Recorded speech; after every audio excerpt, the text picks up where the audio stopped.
Right then, this is now my Artur Beterbiev versus Dmitry Bivol full card predictions and breakdown now for you guys. And yes, I cannot wait for this card, and especially the main event and the co-main event, Bivol Beterbiev and Wardley versus Fraser Clark. But yeah, the undercard itself as well is very good, but the main event is what we're all bloody talking about. It's a huge 50-50 fight.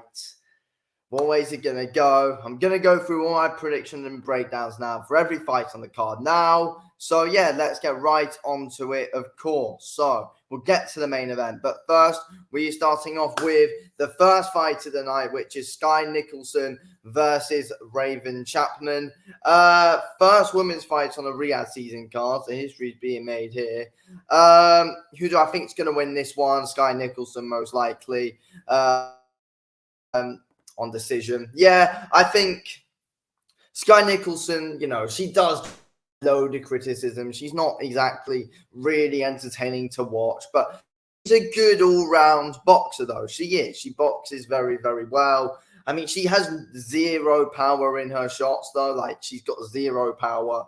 There's literally nothing there. But, I mean, she's just so smart, and she's got a great boxing IQ. She's a very, very, very bloody smart boxer. In my opinion, her and Clarissa Shields are the two smartest overall technical boxers in boxing in women's boxing right now. That's what I think. I think she's way too smart for Raven Chapman. I think Raven Chapman, she's got all right power to gain your respect, but it's nothing overly special or anything like that.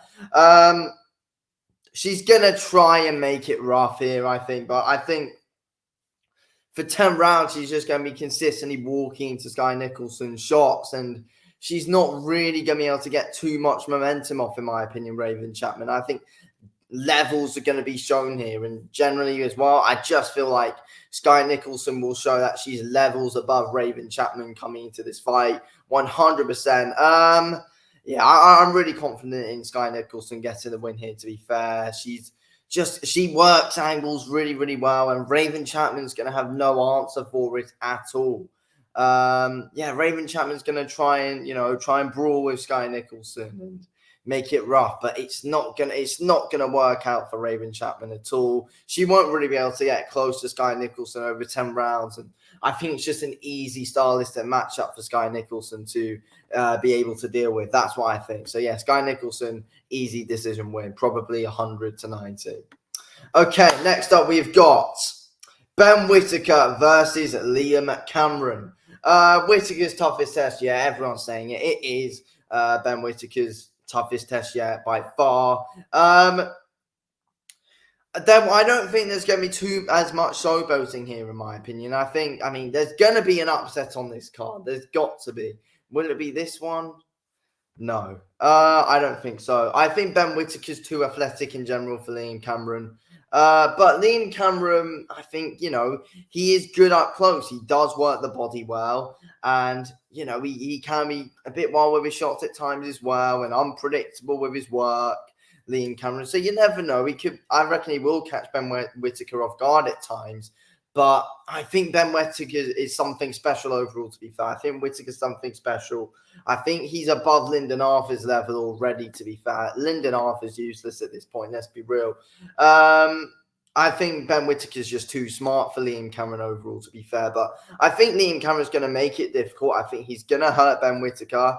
I do think there's a chance that we do see Liam Cameron put Ben Whitaker in a bit of trouble in this fight. I do. Will work the body well, bring some big ones up top, and I do think it will hurt Ben Whitaker. And, he's going to give Ben Whitaker some issues and something to worry about. It's not going to be an easy walk in the park where Ben Whitaker's tapping Cameron on the head and all that. It's not going to be like that. But Ben Whitaker will win. I think Ben Whitaker wins the points decision. I don't think Liam Cameron's going down without a fight, though. I think Cameron will be able to pick up 2-3 rounds, something like that, and make some rounds that even that he loses competitive. But I mean, people might say the experience that Cameron does, but I think just the freshness of Ben Whitaker, the overall general skill, the Olympic background he's got, everything's going to show in this fight from Ben Whitaker. And I think Ben Whitaker is going to get that jab going well. I don't think Cameron has the overly best of head movements. But Cameron's never been knocked out, though, so he will be hard to get out of there. I don't think Whitaker will get him out of there. I don't think Whitaker's got amazing power. It's just that he puts his shots together quite well. But Cameron's got a decent, good high guard as well, though, to be fair, and he's really played tough. So, yeah, I see him giving Whitaker a bit of a run for his money and landing some good shots on him on the inside. But at the end of the day, I think Ben Whitaker will win this fight. Okay, next up, we have got Jaya Paya versus Jack Massie. I mean, people might think I'm going to say Jack Massie wins because I made a video like a few weeks back saying that Jaya Paya is overrated, which he is, kind of. I think it's that, he hasn't fought anyone too great apart from Breeders. That's the thing.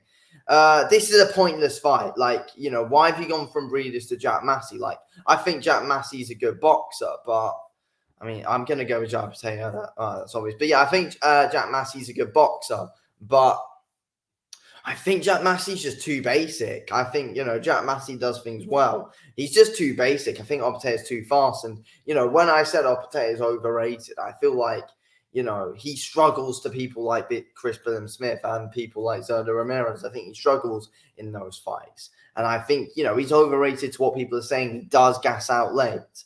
That's the thing with Jaya Paya. He does gas out late and can be hurt late on. That happened in both Breeders' fights. And, someone like Chris Smith, someone like Cesar Ramirez will be able to take Jaya Paya into deep waters in those kind of later stages 100%. Jack Massie won't be able to do that. I mean, Jack Massie's never been stopped in his losses to Riatpour and Parker, but he's just too basic, in my opinion, and Jaya Paya is just going to be able to find him out. Optay is just too clever for him. Jack Massie's not world level. Like, yes, Optay is, I think, again, he is overrated, Optay, but he is a world level fighter. Jack Massie's not that level at all. He's coming off a win over Isaac Chamberlain, who, let's be real, is basically British level. Jack Massie's basically British level as well. I don't know why Optay is taking this fight. People are like, oh, he's so great. He knocked out Elizoro in the first round, and Jordan Thompson made easy work out of him in the fourth. But, at the end of the day, what are the point in these fights? He's just taking British level cruiserweights and just knocking them out. That's the thing at the end of the day. And that's yeah, it's just like Jaya Paya is not earning anything from these fights. Like, Jack Massie's not even high in the IBF mandatories. That's the thing. So yeah, it's I just think it's just not the fight to make, in my opinion. It's a disappointing one. But it is what it is at the end of the day, I guess. It is what it is. But yeah, Jaya Paya is winning this fight. Does he get the knockout here? He might. I think he's probably too quick. Gonna say round 5. I think Optay is too quick for Jack Massie. I mean, Parker looked awful against Jack Massie. Parker would get him out of there now, though. I mean, and the Riatpour fight with Jack Massie was awful as well to watch. I think Optay gets him out of there. I think he's too quick. He's too clever. So, yeah, I think Optay gets Jack Massie out of there, even though Massie's never been stopped. But, yeah, it's too easy. Too bloody easy for Optay. Give him someone good. Needs to fight a good high-level guy. Jack Massie's not that. But, yeah, Jack Massie's basic. He's good. Massie's good at a lot of things, but he's just too basic. Won't be able to trouble Optay in any way whatsoever. I think Jack Massie needs to try and rough Optay up early and then, try and get some momentum going on late. That's how he gets him out there. But again, Optay is strong as well. I don't think Massie's the guy to do it. Anyway, next up we've got Fabio Wardley versus Fraser Clark. What a first fight this was. The first fight was amazing. I've watched it back just before I came on to make this video. Class fight.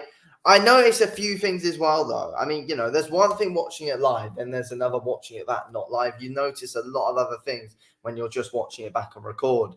And it's that I remember doing a post-fight review for this fight, and I was massively picking up Fabio Wardley's work. And I thought Wardley won the first fight based on the knockdown and the harsh point deduction, which shouldn't have happened. But yeah, I think Fraser Clark wins this fight. I thought Wardley won the first one, but I think Fraser Clark wins the fight this time. And yeah, the reasons for it is, as I said, I was bigging up Wardley's work, but at the end of the day, I watched it back and I was like, Wardley was either wasn't committing enough with the jab, or he was massively over-committing when he threw his backhand. And now I think, it's clear to see in that fight, Fraser Clark was the much sharper out of the two, but Wardley being wild kind of, caught Fraser Clark off guard quite a bit in that fight, just like it did with the knockdown. But coming into this fight, I think Fraser Clark's going to be much more on it. He fully knows what he's up against now. And with Fraser Clark's overall big amateur background with the Olympics and, the coaching team he's got around him, they're going to have gone back and they're going to have studied that massively. And Clark, I think, is going to be too sharp for him this time. And I think Clark's countering with the jab in that first fight was excellent. And it's going to be the same here. Every time both guys went in through the jab at the same time, Clark was always getting the better of it. And Clark's counterpunching in general with the backhand was very good. Caught Wardley coming in. But again, Clark was good up close with some thumping body shots. And Clark was also good at mid-range. Wardley got his success at, at range where, he's swinging in that overhand and, getting success with it, putting in some good wild hooks as well, which was, catching Fraser Clark off guard. And you never know, that could be an issue for him here. Wardley knows in the back of his head, I dropped Fraser Clark last time. But again, Fraser Clark kind of had Wardley on skates late in the fight as well. But again, Wardley also had Clark on skates late in the fight. So, there's no guaranteed winner here when you're predicting it. But I think Clark would have definitely sharpened up more. And I think Clark's counters are really going to make a big difference here. And he's going to catch Wardley off guard. I think, and I see Wardley getting dropped once or twice here, in my opinion. But Wardley's gonna be giving it out to Fraser Clark though, and landing some good shots, setting up his shots behind the jab. Wardley's gonna be getting some good success in this fight with his wild shots, which will catch Fraser Clark off guard a bit. But now Clark knows what he's up against. I think his counters will be even better. I think his overall high guard will be better as well, and I think it'll be smarter. And when Wardley's coming in with some big, looping shots, I think Clark will be there to counter him with the jab. I think Clark will be too smart for Wardley this time. That's what I'm saying. So I think we'll go the distance again. I think Clark will get 1 or 2 knockdowns. Possibly Wardley's dropping him as well, but I don't know. I see Wardley getting dropped twice here, something like that. And I think Clark will just be too smart for him. I think it'll be fairly close again, though, but I think Clark will be convincing enough on the scorecards to win. But again, there could be some close rounds in it, but I'm going with Fraser Clark to win this fight. Okay, next up, we've got Chris Eubank Jr. versus Kamil Cesar Meta. Chris Eubank Jr. will win this fight. I think Cesar Meta, he's been in there with, Jaime Munguia, Triple G. He's been in there with some good names, and he is experienced, Kamil Cesar Meta. But at the end of the day, he's not winning this fight. He's being set up for Eubank Jr. to win. Then at this point in Eubank Jr.'s career, when there's big fights with a possible Conor Benn fight still on the table, you never know. Billy Joe Saunders, he's been talking about him. I don't think they're gonna take too many risks with Eubank Jr. And Cesar Meta, he's been in there with some good guys, and it's a name to add to your record where he's a veteran of the game. But Eubank Jr. is going to win. I think Eubank Jr. is going to get him out of there as well. I think Eubank Jr. should get him out of there. I think Eubank Jr. is good behind his jab. He's quick. He's got a good chin as well. Kamil Cesar Meta is gonna try and bulldoze at him, make it and get it close up, go to the body, and work some good shots. But I don't think Cesar Meta has enough power to hurt Chris Eubank Jr. and gain his respect. He hasn't exactly got much knockouts. I think Eubank Jr. should win, and he should stop him as well. I think Chris Eubank Jr.'s got Got good pace in his shots. He sets up his uppercuts well as well, which is good. I think Chris Eubank Jr.'s work from behind his jab, always setting up his shots behind there. I think Eubank Jr.'s overall boxing IQ's underrated as well. And the power will be there to stop Cesar, in my opinion. I'm going with Chris Eubank Jr. to win. I think he'll get a few rounds in. And I'm going to say round 7, Chris Eubank Jr. gets the win. Stoppage, that's what I'm saying. Okay. There we go. And then we get to our main event.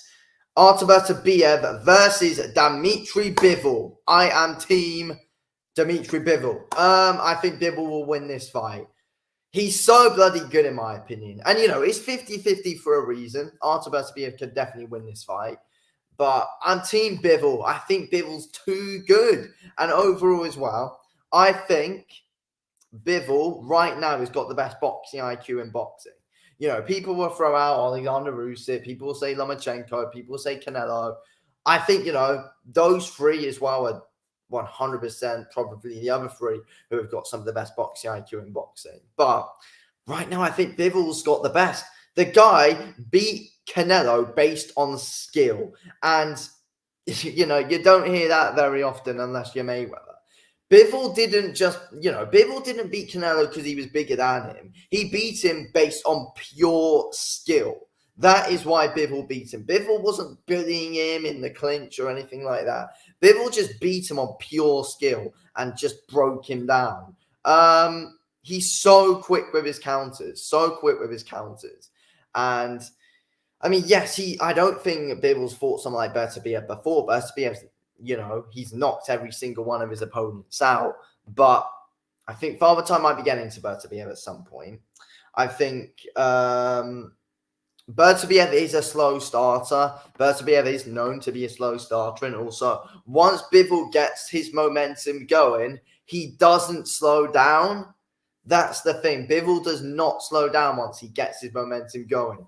Bivol keeps up the same pace from the very first round to the last round. And that's what's going to put Beterbiev in trouble here. Bivol's too quick. And, people were saying, Beterbiev can, pick up some good rounds over him. Yes, he can. To be fair, as people do say, yes, Beterbiev is a good technical boxer as well as a power puncher. Beterbiev's not just one big power puncher. He's not at all.